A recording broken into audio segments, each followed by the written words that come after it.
So at the beginning of this week, I kind of started to show you what I thought were perceived scheme fits for how the Philadelphia Eagles like to run their offensive line, right? The athletic testing attributes, we got into the measurements, we got into all that kind of stuff. Today, I want to show you a guy who I don't think is the perfect fit for what we have traditionally drafted here over the past, probably 5 to 10 years. But I got to tell you, this is probably the biggest, most imposing offensive lineman, especially offensive tackle, in the entire draft class. I'm talking about Ohio State University right tackle, Dawand Jones. I mean, you thought the mountain was a big dude. Whew. This dude is huge, man. All right, y'all. Let's get into it.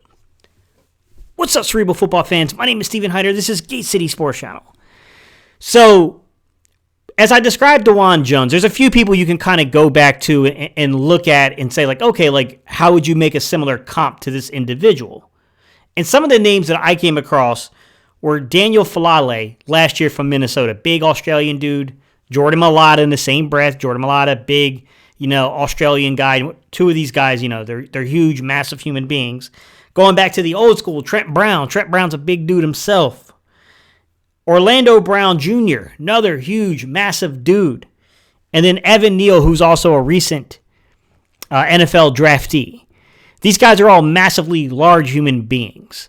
Evan Neal, way more athletic. Jordan Mailata, way more athletic than some of these other guys are. And I would say even Falale put up some pretty impressive testing measurements for a dude his size. With that said, Dawand Jones, it's in the eye of the beholder, right? It's also in the context. If you got a guy that weighs 370 pounds, expecting him to move around like a 300-pound offensive lineman is nuts. I mean, we're talking about a 70-pound difference here. Even if his playing weight is around 360, 355-ish, you're talking about a significantly different sized human being. So you kind of have to temper your expectations a little bit about what the testing will be. What was Dawand Jones' physical measurements in the testing? Let's get into it. 6'8", 374 pounds at the combine. I've seen some other reports that he plays at 359. 36.38-inch arms. 11.63-inch hands. 11, almost 12-inch hands, guys. He's got massive hands here. 87.875-inch wingspan. This is a massive human being. The testing. He didn't do certain aspects, and he didn't really work out at his pro day, so we really have to stick to the 40 and the splits here, unfortunately. 5'3", 540, a 1'8", 5'10 split, and a 3'0", 520 split is what he put up at the combine. Going back here, I think what you have to ask yourself when you're dealing with an individual the size of Dawand Jones is, how did he hold up fundamentally, and how did he work out in terms of in the run game? Can he fit your scheme? And I think that's a big concern for the Eagles, right? Because you want to make sure he has the requisite movement ability to be able to play inside of this scheme. I broke down the numbers recently for you guys where I broke down exactly how often we ran gap blocking versus zone blocking. We were a heavy zone scheme, but we do run a lot of gap blocking as well. So what I can tell you right from the jump is that it is a positive that as a right tackle, that is traditionally the alignment we use the least in gap blocking. However, what I will say is this young man was fantastic in terms of zone blocking. His zone blocking grade, which was a 90.8, was the third highest graded guy in all of NCAA football, which then helped him secure an overall grade of 85 in terms of the run block, which gave him the 13th ranking. Where I think things get a little turbulent, where I think things get a little troublesome when you're looking at Dawand Jones is he had a 62.1 gap blocking rating, which is 258th. Obviously, that's a little problematic because we do run about 160. You're going to count on about 160 snaps a year where you're going to see some gap blocking coming out of the Philadelphia Eagles. Now, the positive, as I said, is that of all the alignments on the offensive line, the one that is the least likely to contribute inside of gap blocking, it is the right tackle position. However, the question you're going to have to ask yourself at this point is, do you trust the underlying athleticism, and does he have the requisite movement skills to fit? I think that is very much being the beauty in the eye of the beholder thing. I don't know. All right, pass blocking. This is where things get interesting. This is a massive human being, guys. I mean, 6'8", 374 pounds, a 36-inch arm reach, 11.63 hands, and 87.8, almost 88-inch wingspan. You're not bull rushing this dude, and it ain't easy to get around him. You're going to need him to have a breakdown in his fundamentals to get around him, to be quite honest. I got to tell you, when you got a guy that can keep you at bay with 36-inch arms and an 88 almost inch, wingspan, and then he's got 11, almost 12-inch hands to lock and hold tight, get that grip strength on you. That's difficult to do, guys. I mean, it's no shock to me that when you went and you looked at breaking down responsibility per pressure, and you do this underneath the quarterback stats, you look at who is responsible for giving up the pressure. When you filter by the right tackle position, he's the number one ranked guy. You'll see C.J. Stroud is number one, which basically means Dawand Jones is the right tackle, is number one, meaning he gives up the least amount of pressure from all right tackles in NCAA football. When you go to the efficiency grading for pass protection, for pass pro, Ohio State does rank like 12th overall.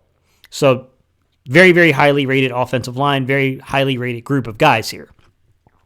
What I will say is that his overall pass blocking from a grade standpoint was a 78.3, which ranked about 128th overall.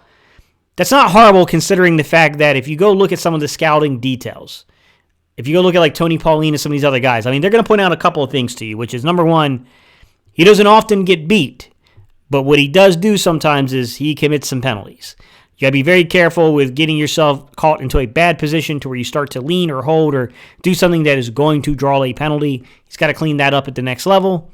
Luckily, with Lane Johnson being here for a year or two, probably got the time.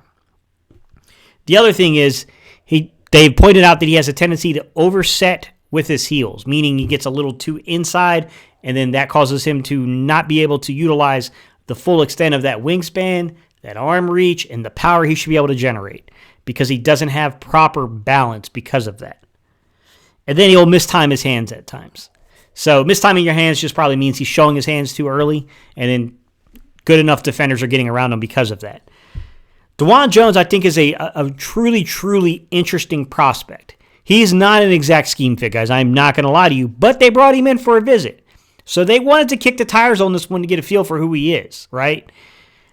It's interesting, man, because I don't know where he's going to go in the draft. I definitely think he's more of I'd say he's a top 60 player. I don't know if he's a back end of the first, more of the upper end of the second, into, maybe the back end of the second. I can't pinpoint exactly where he's going to go. Just think of the craziness we heard around Daniel Falale last year from Minnesota. Like, people swore that guy was going to go top 16 for a while. And then, of course, he didn't go that high because he had a lot fundamentally to clean up. So, it's tough to say. What I will say is that if you read the quote that was given on the NFL.com site where they go over the prospects grading, go over his page and you'll see there's a source from the AFC who says this: "We are fine with big guys as long as they have functional movement." That's going to be attribute number one you have to decide with him is, does he have the functional movement or the underlying requirements to fit your system, to fit your scheme? Big, long tackles have a way of working out up here. Yeah, man, I mean, can you imagine going from Jordan Mailata and going from, Lane Johnson, who are both, these guys are over 35-inch arm reaches themselves. Jordan Mailata, a big dude in his own right. Lane Johnson, not the big guy that you think, more athletically gifted guy. But nonetheless, going from that to Dawand Jones and Jordan Mailata, talking about two massively huge human beings. You ain't bull rushing us, that's for sure. All right, guys, let me know your thoughts. What do you think? What do you think about Dawand Jones? I think he's an interesting, intriguing prospect. I don't know how great the fit would be if you're going to try to bounce him inside for a year or two and then kick him outside when Lane leaves. I don't know if that's the best candidate for that, which that makes me a little suspicious about projecting the Eagles making this pick. But I think sometimes you can just sit there and look at the size of a guy and say, man, you just don't find these dudes. Like, I know that you can say, well, Flale and Evan Neal just both came out recently. So, I mean, there are bigger guys coming out of the draft, and both of those dudes were very much athletically gifted.